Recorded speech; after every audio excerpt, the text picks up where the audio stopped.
avec Philippe, on commence à connaître.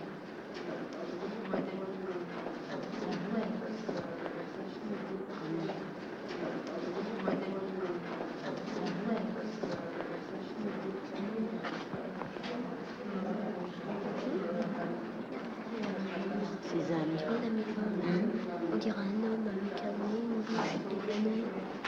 Le village ouvert. C'est Van Gogh, ça? Oui, oui. Oui, il y a marqué dessus, c'est Van Gogh. Oui, ces tableaux se retrouvent, moi, je crois. Oui, je crois. Oh, il était vraiment spécial. C'est l'hôpital Paul à Saint-Rémy, 1889. C'est de façon tourmentée de peindre.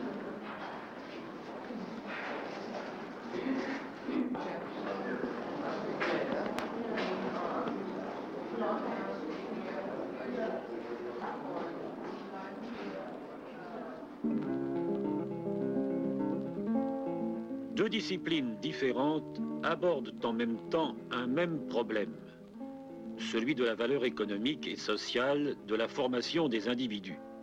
Ces deux approches donnent naissance à deux concepts. Le concept économique de capital humain, le concept sociologique de capital culturel.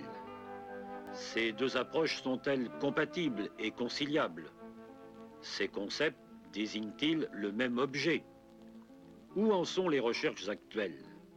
Nous avons interrogé sur ces points un économiste, le professeur Jean-Claude Escher, spécialiste de l'économie de l'éducation, et un sociologue, Pierre Bourdieu, dont les travaux ont révolutionné la sociologie de l'éducation et de la culture.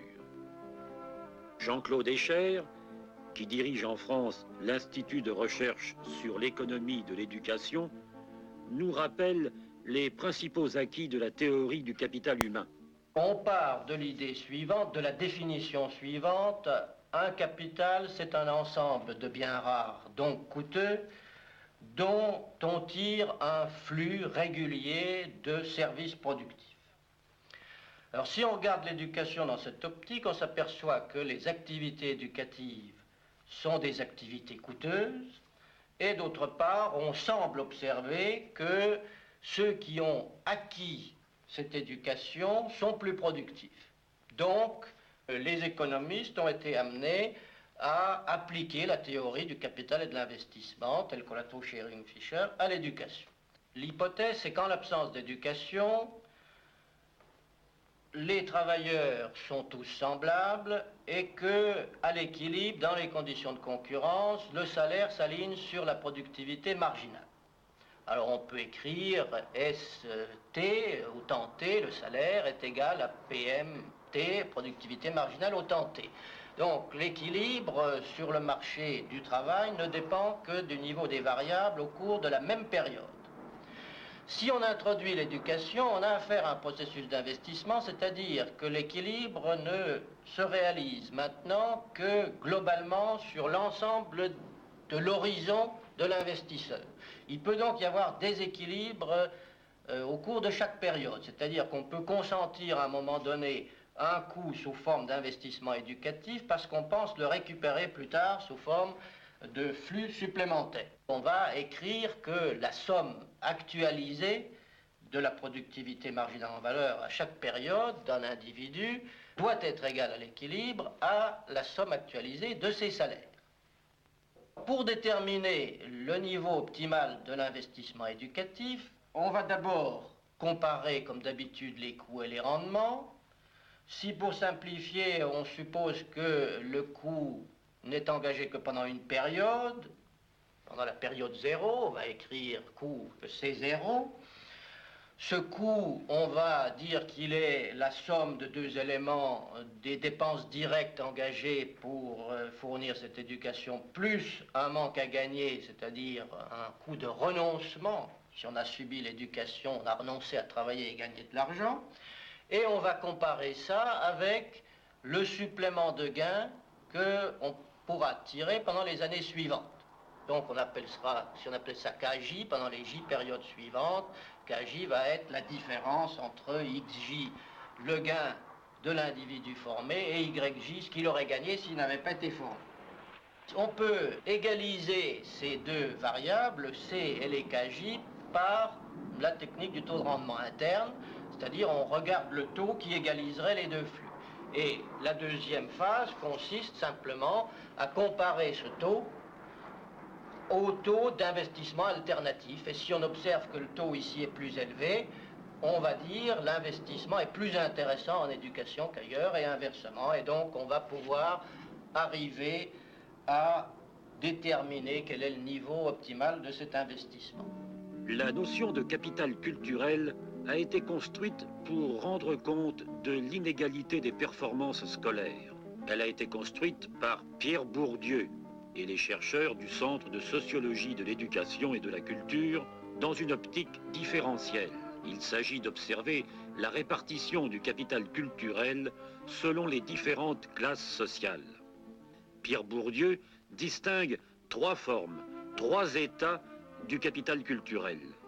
Le capital culturel à l'état incorporé, à l'état objectivé, à l'état institutionnalisé.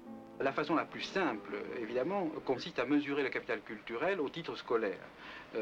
Ce qui est dangereux, si l'on oublie que le capital culturel certifié, garanti par le titre scolaire, n'est qu'un état, une forme du capital culturel qui peut exister sous plusieurs formes. Et une des choses les plus intéressantes que fait découvrir la recherche, c'est que la corrélation entre le titre scolaire et les pratiques n'est pas simple. Elle est souvent perturbée par l'intervention de l'origine sociale. C'est-à-dire qu'à titre scolaire égal, des individus peuvent avoir des goûts, par exemple, en peinture, en musique, en décoration intérieure de leur maison, etc., très différents, selon une autre variable, c'est-à-dire selon un autre état du capital culturel, selon, par exemple, qu'ils ont acquis le capital culturel uniquement par l'école, ou qu'ils l'ont acquis par leur famille. T'as vu un bonhomme? Si, regarde, tu vois? Regarde, regarde là. Tu as vu là? Oh, regarde. Non, tu la laisses?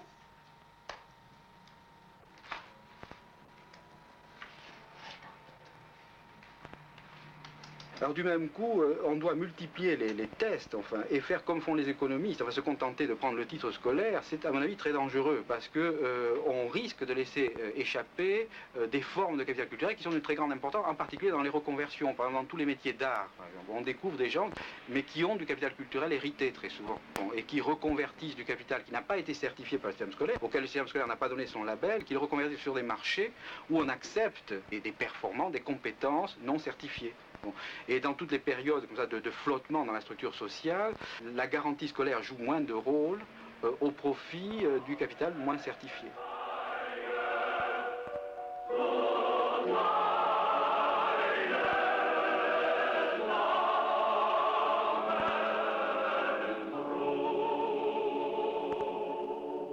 Le capital culturel est évidemment une forme transformée du capital économique. C'est-à-dire il serait absurde d'en faire une espèce de réalité autonome, enfin complètement indépendante du capital économique.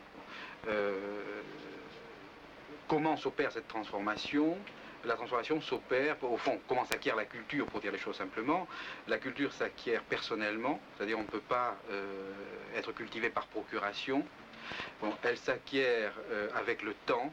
Et je m'amuse souvent à employer l'analogie du bronzage. Enfin bon, la culture c'est comme le bronzage, on ne peut pas se faire bronzer par procuration, et il faut du temps pour bronzer. Et quand on emploie des moyens accélérés pour bronzer, ça se voit. Et c'est du vernis, comme on dit, de la culture mal acquise. Alors, la culture ayant ses propriétés, le capital culturel est fortement lié aux conditions dans lesquelles s'est fait l'apprentissage, au temps pendant lequel on a appris, à la durée de l'apprentissage. Et par exemple, les cultures acquises de façon accélérée se distinguent des cultures acquises lentement. Les manières ne sont pas les mêmes, c'est à ça qu'on reconnaît par un autodidacte, etc. Autrement dit, le capital culturel doit ses propriétés au fait qu'il est acquis dans certaines conditions à partir du capital économique. Évidemment, du temps, c'est de l'argent. Il faut, dans le cas des États-Unis, il faut payer ses études. C'est pourquoi les spécialistes du capital humain prennent comme indicateur les dépenses, des indicateurs du coût, les dépenses scolaires, de même qu'ils prendront comme indicateur des profits, les profits monétaires, en oubliant, par exemple, tous les profits non monétaires. Alors là, on en viendrait aux propriétés les plus spécifiques du capital culturel. Le capital culturel étant incorporé, il est fait homme.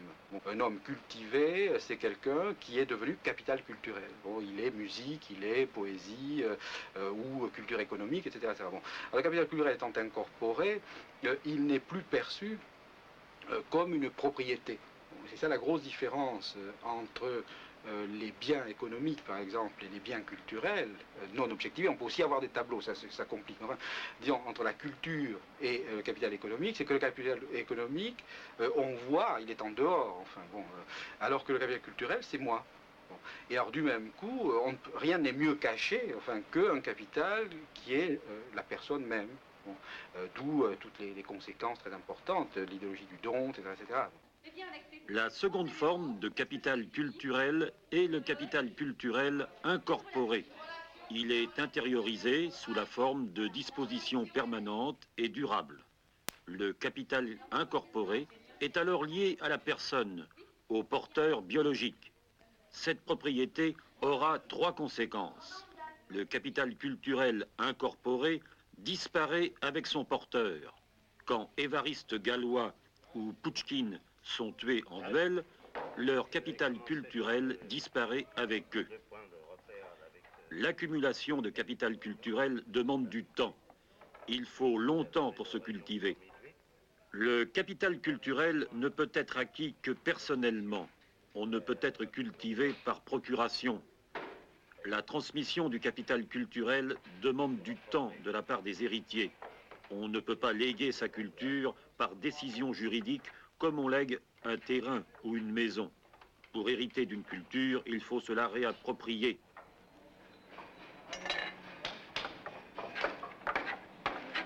Écoute, regarde-moi ici, si t'es d'équerre dans ce sens-ci, contrôle ici, et regarde la rectitude. C'est pas le tout de cavaler, c'est tout de faire du boulot propre. Tu comprends? Parce que le CRP, ça se trouve pas dans une boîte en sucre d'or. Hein.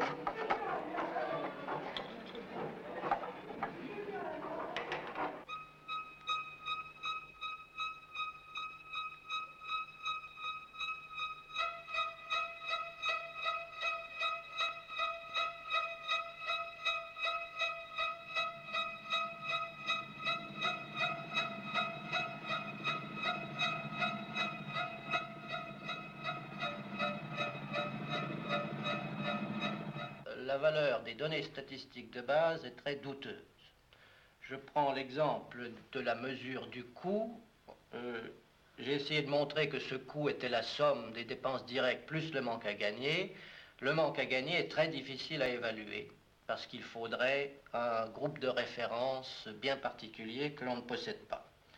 Le deuxième gros problème, c'est que l'on travaille généralement sur des données transversales, c'est-à-dire que lorsqu'on veut faire la somme des différences de gains entre personnes formées et personnes non formées tout au long de leur vie active, on prend à un instant donné des personnes d'âge différents qui ont ces différents gains. Et il n'est pas sûr du tout, étant donné l'évolution considérable du nombre de personnes formées, que quand un licencié, par exemple, aura 40 ans, sa différence de gain vis-à-vis d'un bachelier de même âge sera ce qu'elle est aujourd'hui à cet âge. Les premiers tests statistiques ont semblé vérifier de façon très nette la théorie du capital humain, en ce sens que l'on observait toujours que plus on est éduqué, plus on gagne, en moyenne. Mais à partir du moment où on a travaillé sur des données individuelles, et pas seulement sur des moyennes, on s'est aperçu qu'il y avait une très grande dispersion autour de ces moyennes. Pour parler simplement, je dirais qu'on observe par exemple que si un licencié en moyenne gagne nettement plus qu'un bachelier, il n'en demeure pas moins qu'une fraction relativement importante de licenciés gagne moins que des bacheliers, ce qui est contradictoire avec la théorie du capital humain et ce qui doit être expliqué par la présence d'autres variables. La théorie du capital humain parle de risque dans cet investissement qui n'est pas toujours assimilé par l'individu, mais ce n'est pas une explication suffisante. On a commencé par étudier la fonction gain en fonction du niveau d'éducation et on a élargi, après on a étudié la variance des gains en fonction du niveau d'éducation et d'un certain nombre d'autres variables telles que l'âge, le sexe, l'origine sociale.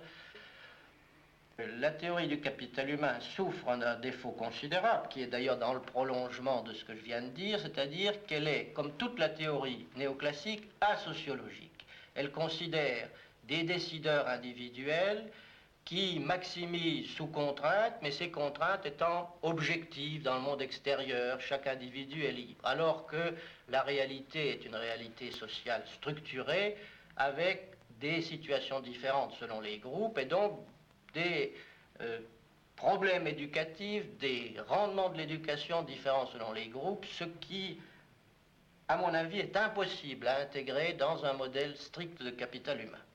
Il y a des terrains sur lesquels le capital économique ne marche pas. C'est-à-dire, par exemple, on sait qu'en politique, il est très mal vu d'acheter son adversaire ou d'acheter les voix de ses électeurs, etc. etc. Bon.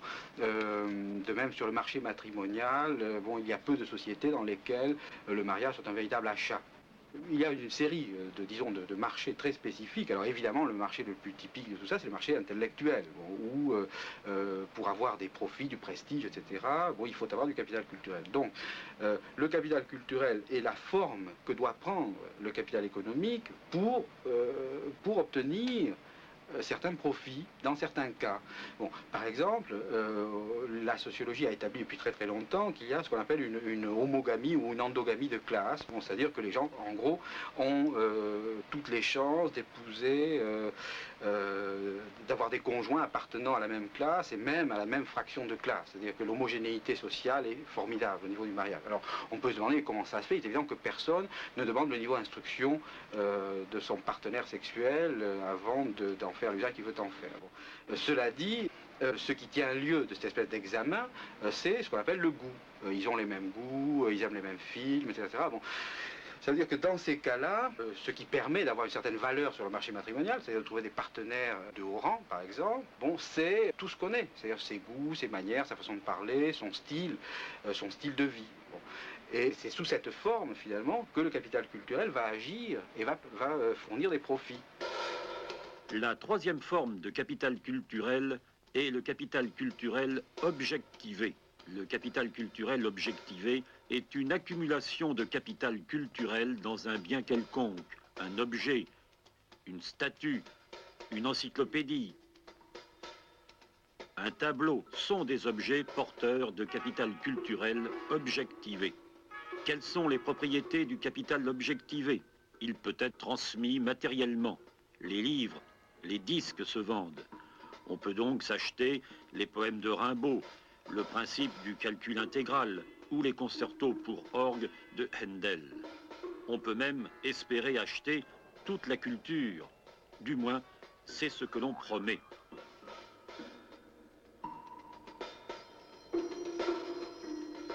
Mais pour s'approprier véritablement le capital culturel contenu dans leur objet, pour le consommer, il faut disposer d'instruments spécifiques.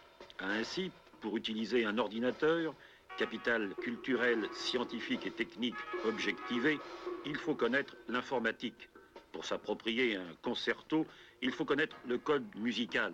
Pour s'approprier les poèmes, il faut connaître le langage poétique. Avec du capital culturel, on peut aussi obtenir des profits économiques. Bon, et ça, je pense, c'est une des tendances générales que les économistes ont bien vu, qu'aujourd'hui, le capital culturel est devenu une des formes les plus rentables pour obtenir des profits. Donc, je pense qu'une des grandes transformations de la classe dirigeante en France, par exemple, aujourd'hui, tient au fait que les anciens propriétaires d'entreprises, les anciens patrons de commerce ou d'industrie, etc., ont orienter leurs fils vers des études parce que c'était peut-être la meilleure façon de conserver la position dominante. Bon. Alors, la reconversion consiste précisément en ceci, que dans certaines conditions, lorsque, par exemple, la transmission du capital économique est difficile, bon, on peut se tourner vers une autre espèce de capital pour obtenir les mêmes résultats. Bon. Alors, un exemple très simple, les petits commerçants en France, bon, étaient relativement peu consommateurs de produits scolaires. C'est-à-dire, bon, ils scolarisaient relativement peu leurs enfants jusqu'à une date récente. Bon, et la crise du commerce, du petit commerce ou du petit artisanat coïncide avec une intensification extraordinaire de l'utilisation du système scolaire par les petits commerçants. Bon, on pourrait dire la même chose des agriculteurs. Bon, on pourrait dire la même chose donc des fractions de la classe dirigeante, bon, qui se reproduisait par transmission du capital économique. Bon, la transmission du capital économique devenant plus difficile, plus incertaine, plus contrôlée, c'est la reconversion du capital économique en capital scolaire. Ça veut dire que les gosses qui, bon, ils n'investissent pas beaucoup dans le système scolaire, on leur payait une bagnole, ils savaient très bien qu'ils hériteraient de papa, etc. Bon, se mettent à investir. Alors là, bon, les économistes oublient toujours le double sens, à investir au sens économiste, mais aussi au sens de la psychanalyse. Bon, ça, ils se mettent à y croire et à attraper des titres, etc. Et on peut ainsi voir une évolution sociale entièrement commandée par des processus de reconversion d'une espèce de capital dans une autre.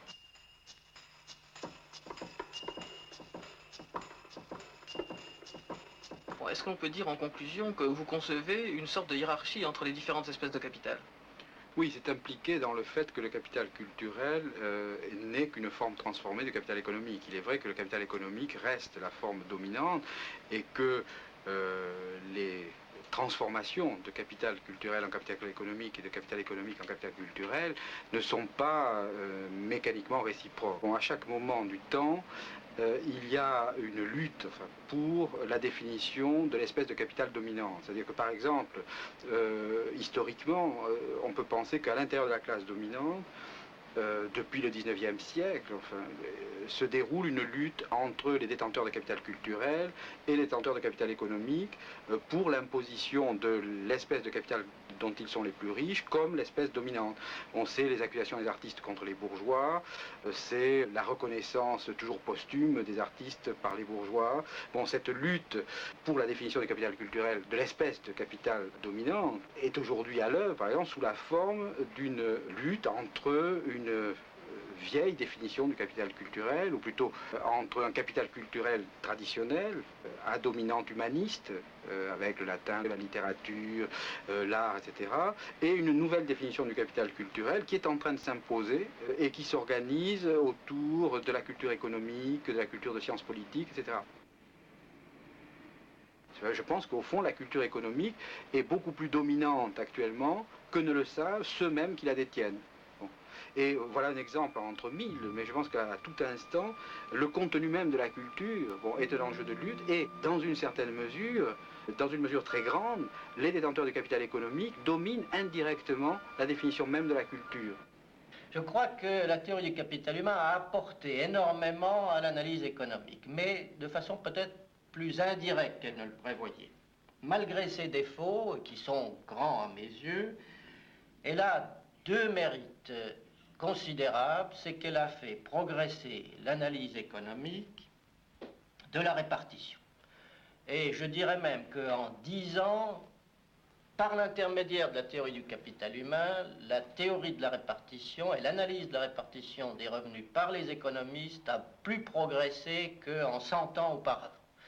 Et là, il y a vraiment quelque chose de fondamental. Ensuite, et dans le prolongement de cela, je crois que la théorie du capital humain, peut-être à son corps défendant, a contraint les économistes à prendre en considération des variables de type sociologique et psychologique dans leurs analyses. Et ceci me paraît une très bonne chose et qui ne s'arrêtera pas là. Ça a provoqué également des discussions entre économistes et sociologues qui, comme vous le savez, depuis une cinquantaine d'années, s'ignoraient royalement quand ils ne s'insultaient pas. Je crois que là aussi, il y a quelque chose de très positif. 8, 1, 2, 3, 4, 5, 6, 7, 8. Exposition de peinture, ça m'intéresse pas. 1, 2, 3, récolte magnifique, enquêté 5000. C'est bien. C'est pas trop tôt. Il y a beaucoup de monde à l'agriculture. Je rentre dans l'agriculture. Là, je veux venir. Moi, j'y suis pas. Tant mieux. Capital économique, capital culturel. Il faut les doser pour bien gérer sa vie au mieux de son ambition. Bon, moi, je rentre à l'université. À chacun sa formule de succès. Au jeu, ce sont les dés qui décident. Dans la vie, par contre, le hasard est sociologue et les différentes espèces de capital se distribuent inégalement entre les différentes classes sociales. 2 cœurs. 2, 3, 4. C'est quoi, là? Votre thèse reçoit une mention. Prenez 2 cartes d'occasion. 2 étoiles. Ok.